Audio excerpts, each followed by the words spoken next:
যারা রাজপথে বিশৃঙ্খলা করবে তাদের বিরুদ্ধে রুখে দাঁড়াতে হবে কিশোরগঞ্জে প্রধানমন্ত্রী। ফ্যামিলি কার্ড বিতরণ সহ দিনভর নানা কর্মসূচি।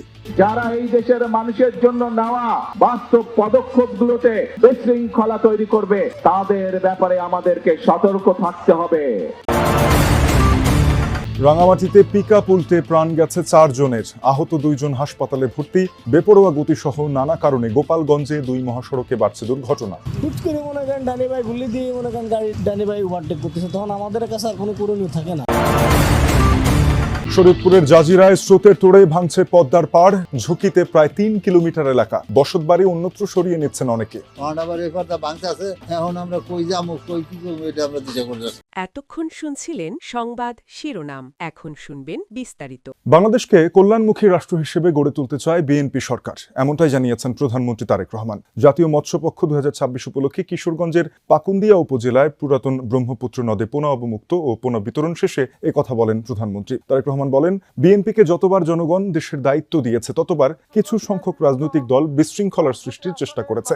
বিএনপির পরিকল্পনা বাস্তবায়িত হলে দেশের মানুষের ভাগ্য পরিবর্তন হবে। যারা রাজপথে বিশৃঙ্খলা করবে এবং দেশের মানুষকে বিভ্রান্ত করবে তাদের বিরুদ্ধে রুখে দাঁড়ানোর আহ্বান জানান তিনি। শপথ নেয়ার পর প্রথমবার কিশোরগঞ্জ সফরে এসেছেন প্রধানমন্ত্রী তারেক রহমান। দিনব্যাপী নানা কর্মসূচিতে অংশ নেবেন এবং সন্ধ্যায় ঢাকার উদ্দেশ্যে রওনা দেবেন তিনি। সেচ সুবিধা যেমন কৃষক ভাইরা পাবে, এই মাছগুলো ধরার মাধ্যমে খাদ্যের চাহিদা যাতে মানুষ পূরণ করতে পারে। প্রিয় ভাই বোনেরা, এবং এই কল্যাণমুখী রাষ্ট্র করতে গিয়ে আমরা সিদ্ধান্ত গ্রহণ করেছি, বর্তমান সরকার সিদ্ধান্ত গ্রহণ করেছে যে নারীদের শিক্ষা অনার্স পর্যন্ত ফ্রি করে দেওয়া হবে, সকল খরচ সরকার বহন করবে।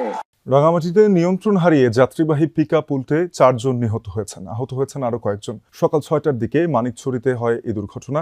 পুলিশ জানায়, রাঙামাটি শহর থেকে কুতুবছড়ি বাজারের দিকে যাচ্ছিল যাত্রীবাহী পিকআপটি। মানিকছড়ি পৌঁছালে চালক নিয়ন্ত্রণ হারালে উল্টে যায় গাড়িটি। এতে কয়েকজন যাত্রী গুরুতর আহত হন। উদ্ধার করে রাঙামাটি জেনারেল হাসপাতালে পাঠালে মেঘরানী চাকমা, শান্তনা চাকমা ও শান্তিরঞ্জন চাকমাকে মৃত ঘোষণা করেন চিকিৎসক। এছাড়া শোভা চাকমা নামে একজনকে চট্টগ্রাম মেডিকেলে পাঠানো হলে পথেই মৃত্যু হয় তারও। চালক সহ আহত 2 জন হাসপাতালে চিকিৎসাধীন। আমাদের এখানে 5:50-এর দিকে 6 জন রোগীকে আনা হয় আর কি। এর মধ্যে আপনার 3 জনকে মৃত অবস্থায় আনা হয়, আর বাকি 3 জনকে আহত অবস্থায় আনা হয়। এর মধ্যে একজন আপনার গুরুতর আহত ছিল, ওনাকে আমরা চট্টগ্রাম রেফার করি। গাড়ি অ্যাক্সিডেন্ট করে 3 জন গাড়িতে ওখানে মারা গেছে, আর একজন আমার ভাবিকে এখানে আনতে ওই চিটিয়াঙে ব্যবহার করছে, ওখানে নেওয়ার সময় উনিও নাকি মারা গেছে। ঢাকা খুলনা ও ঢাকা বরিশাল মহাসড়কের গোপালগঞ্জ অংশে প্রায় প্রতিদিনই দুর্ঘটনা ঘটছে। এই পথে চলাচল করতে গিয়ে কে কখন প্রাণ হারাবেন সেই শঙ্কা নিয়েই প্রতিদিন সড়কে চলাচল করেন যাত্রীরা। গত 7 মাসে এই 2 মহাসড়কে গোপালগঞ্জ অংশে ঘটেছে অর্ধশতাধিক দুর্ঘটনা। এতে প্রাণ গেছে অন্তত 33 জনের। ঢাকা খুলনা ও ঢাকা বরিশাল মহাসড়কের গোপালগঞ্জ অংশে প্রতিদিনই ঘটছে এমন দুর্ঘটনা, যেন পরিণত হয়েছে মরণ ফাঁদে। গত 7 মাসে সড়কের এই অংশে ঘটেছে অর্ধশতাধিক দুর্ঘটনা। প্রাণ হারিয়েছেন 33 জন, কেউ আহত হয়ে করেছে পঙ্গুত্ব বরণ। স্থানীয়দের অভিযোগ, দ্রুতগতির যানবাহন, অদক্ষ চালক, নসিমন সহ 3 হুইলারের মতো অনিয়ন্ত্রিত যান চলাচলের কারণে বেড়েই চলেছে দুর্ঘটনা। এছাড়া মহাসড়কে অপরিকল্পিত বাঁক দুর্ঘটনার অন্যতম কারণ বলছে স্থানীয়রা। ওভারটেক করতে যায়, ওভারটেক করার কারণেই কিন্তু দুর্ঘটনা ঘটেছে। একটা অটোওয়ালা স্বাভাবিক রোডের পরে ওঠে পেটের জন্য, তাদের জন্য এটা রাস্তা 4 লাইন রাস্তা আলাদা জন্য তাদের সিঙ্গেল একটা রাস্তা করে দিক। পদ্মা নদীর তীব্র স্রোতে শরীয়তপুরের জাজিরা উপজেলার পালেরচর ইউনিয়নের কাথুরিয়া এলাকায় নতুন করে ভাঙন দেখা দিয়েছে। গত কয়েকদিনে ভাঙনে ইটের রাস্তা ও 3টি বিদ্যুতের খুঁটি সহ প্রায় 100 মিটার এলাকা বিলীন হয়েছে নদীগর্ভে। এতে পদ্মা সেতুর দক্ষিণ প্রান্তের 0 পয়েন্ট থেকে পালেরচর পর্যন্ত প্রায় 3 কিলোমিটার এলাকা ভাঙনের ঝুঁকিতে রয়েছে বলে জানিয়েছে পানি উন্নয়ন বোর্ড। আগ্রাসী পদ্মা যেন প্রতিদিনই কেড়ে নিচ্ছে নতুন নতুন জনপদ।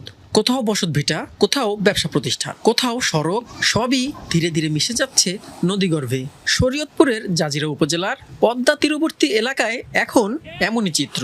জাজিরার কাথুরিয়া গ্রামের নাজমা বেগম নিজ ভিটার চুলায় শেষবারের মতো রান্না করছেন তিনি। নদী ভাঙন শুরু হওয়ায় আতঙ্কে দিন পার করছে পরিবারটি।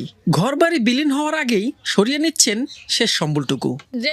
আসলে ভিডিও মারি শেষ মাসে কইছিলাম তাই বাচ্চা যদি নিজের জায়গায় থাকতে পারি তো ওই কামাই রুজি করে রাত্রে ঘরে ঘুমাইতে পারলাম, ভাত গুন খাইতে পারলাম, ওয়ান হেও নাই। এরই মধ্যে নদীতে বিলীন হয়েছে 2টি দোকান সহ 100 মিটার এলাকা। ঝুঁকিতে রয়েছে বসতবাড়ি সহ 3 কিলোমিটার এলাকার প্রায় 500 পরিবার। পদ্মার ভাঙন থেকে নিজেদের শেষ